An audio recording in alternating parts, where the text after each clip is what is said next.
Vamos falar sobre saúde, porque a gente sabe que janeiro branco, e ainda é tempo de falar, né, do mês de janeiro, porque o janeiro branco tem como objetivo alertar para os cuidados com a saúde mental e emocional da população, porque a gente sabe que sem saúde mental, de forma alguma, haverá saúde. E a gente está recebendo a psiquiatra, a doutora Mônia Bresolim, que é coordenadora da Unidade de Saúde Mental do Hospital Dona Helena, para a gente conversar um pouquinho sobre esse tema. Doutora, bom dia, bem-vinda, obrigado por estar com a gente, a Jovem Pan Joinville, nesta segunda. Bom dia, obrigada.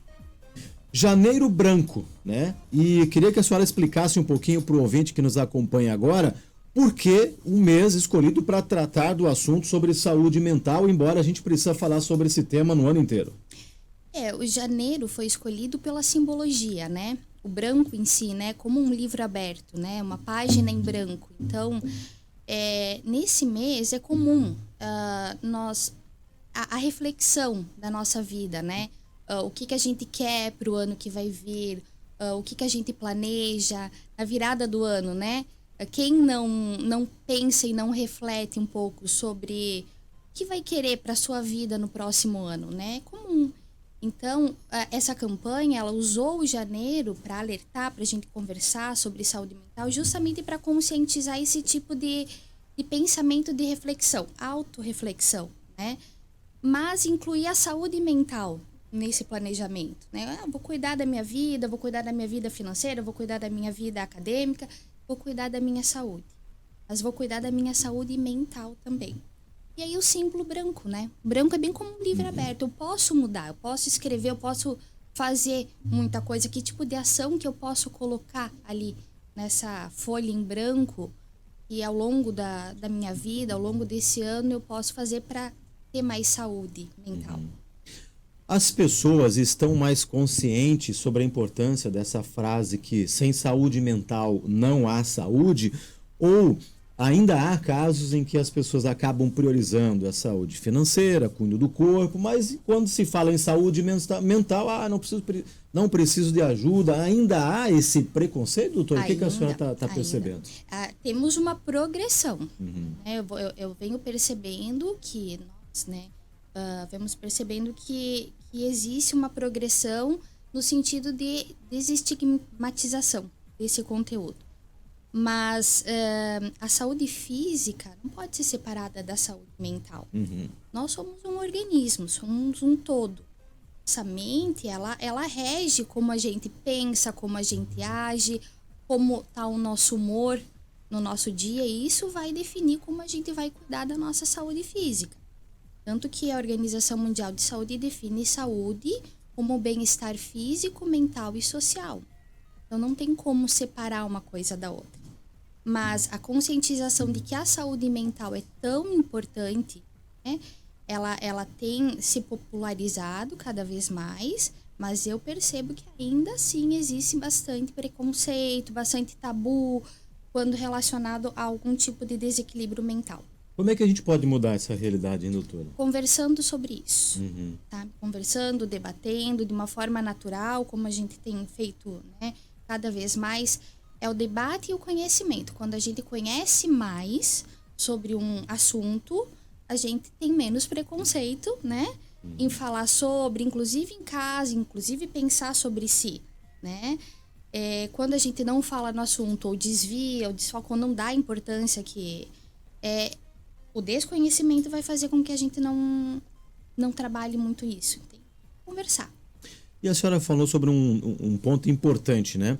Como é que a gente pode, não é se autoavaliar, mas fazer essa autoconscientização de si mesmo, como a senhora comentou? Quais são os indícios, quais são os sinais que, isso pode indicar que eu estou com a minha saúde mental lá não muito saudável, né? Com a minha condição mental não muito saudável.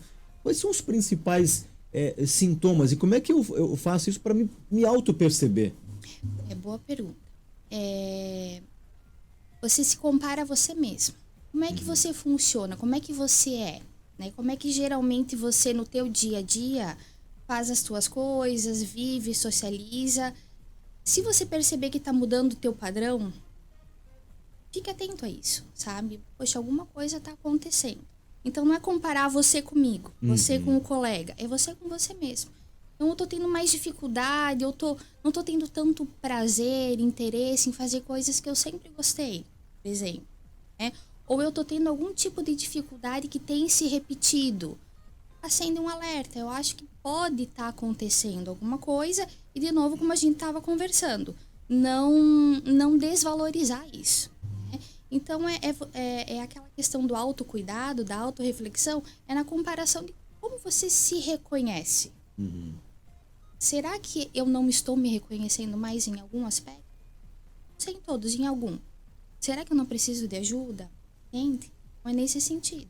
E aí, quando a senhora fala precisar de ajuda, é compartilhar o tema, conversar mais em casa, com os amigos e tudo mais, necessariamente já procurar a ajuda de um especialista? Então,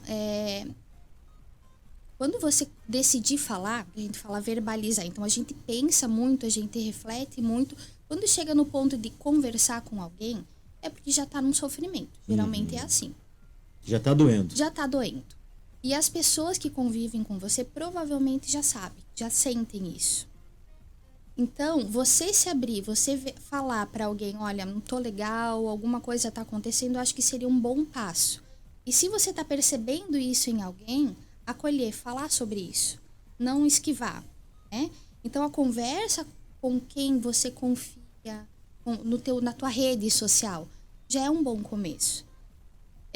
Se você vê que piora, se a pessoa com quem você está conversando está percebendo, não tá indo bem, você está perdendo a tua funcionalidade, entende?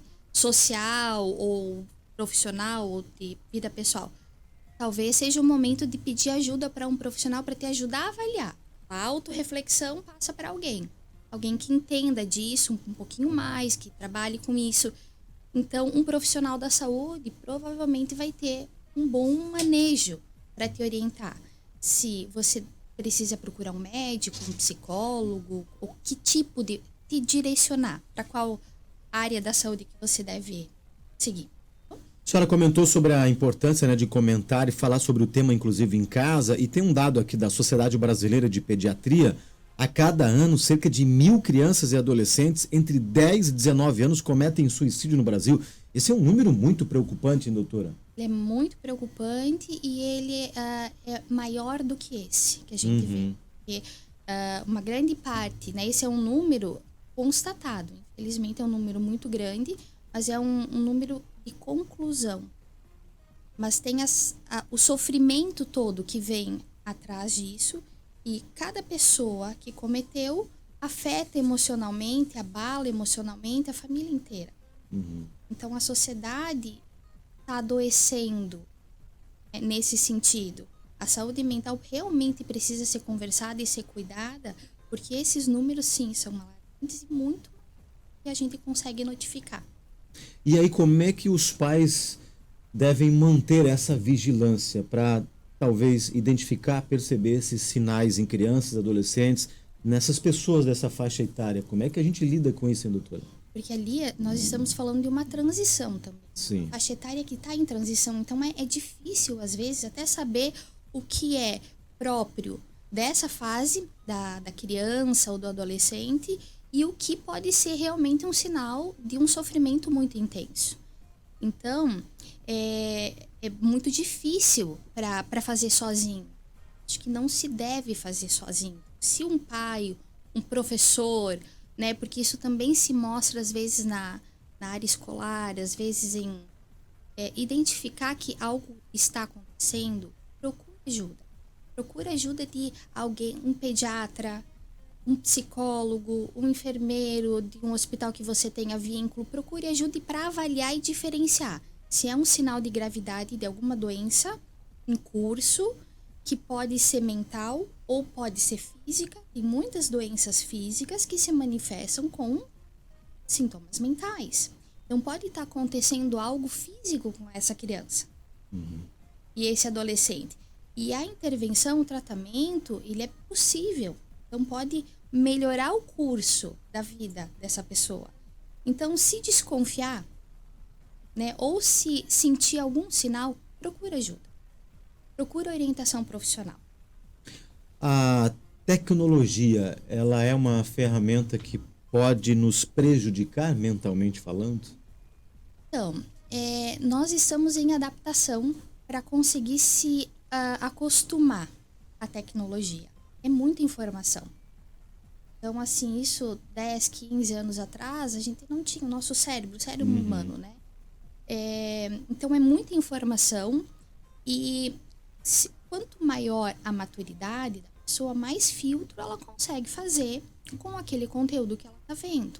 Então, você imagina uma pessoa, né, que talvez não tenha tanta maturidade, com uma quantidade enorme de informações, enorme, numa velocidade muito grande. Como é que consegue filtrar aquele conteúdo?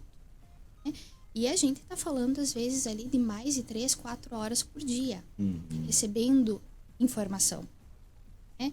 Então, assim, nesse sentido, pode causar um estresse. Se a gente for pensar na sobrecarga para conseguir se adaptar e absorver tanto conteúdo, pode gerar um estresse. E dependendo do conteúdo, sim, pode gerar até um sofrimento, né? Tem vários exemplos, mas comparação, assim, do que deveria estar sendo a vida e o que eu tenho hoje, o que o fulano pode estar fazendo e o que eu tenho, a minha realidade, comparado com realidades talvez não reais de outra pessoa, sabe? Isso, se você não tem uma maturidade, você pode desenvolver algum tipo de sofrimento emocional. E a gente precisa cuidar da infoxicação, né? Que é um termo falado já na década de 1960. Estamos em 2024, né? 23 já foi embora.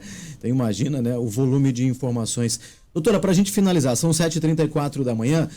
Rapidamente, para que a gente possa ter uma vida saudável mentalmente falando, né? Quais são as principais dicas que a senhora daria para o ouvinte que nos acompanha agora? A gente está falando com o ouvinte, né, adulto, agora para que tenha de fato uma saúde mental.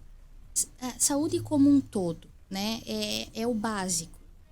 Boa alimentação, pratique atividade física, socialize, sabe? Não se isole na sociedade, valorize a socialização, né? E tente buscar o que te faz bem, sabe? Cada pessoa sabe o que gosta de fazer, qual é aquela atividade que relaxa, aquela atividade que para ela provoca um bem-estar, né?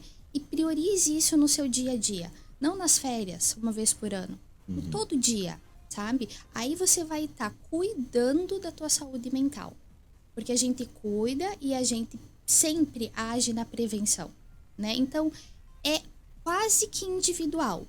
Para mim, me relaxa fazer uma atividade física, né? E passear e ver um amigo, vincular com a família, para mim isso me faz bem, então eu vou priorizar e eu vou tentar fazer isso no meu dia a dia. Então isso é autocuidado, isso é cuidar da sua saúde mental. Doutora Mônia Bressolin, psiquiatra e coordenadora da Unidade de Saúde Mental do Hospital Dona Helena. Doutora, obrigado pela consulta médica aberta aqui ao nosso ouvinte. Boa semana para a senhora e toda a equipe. Obrigada.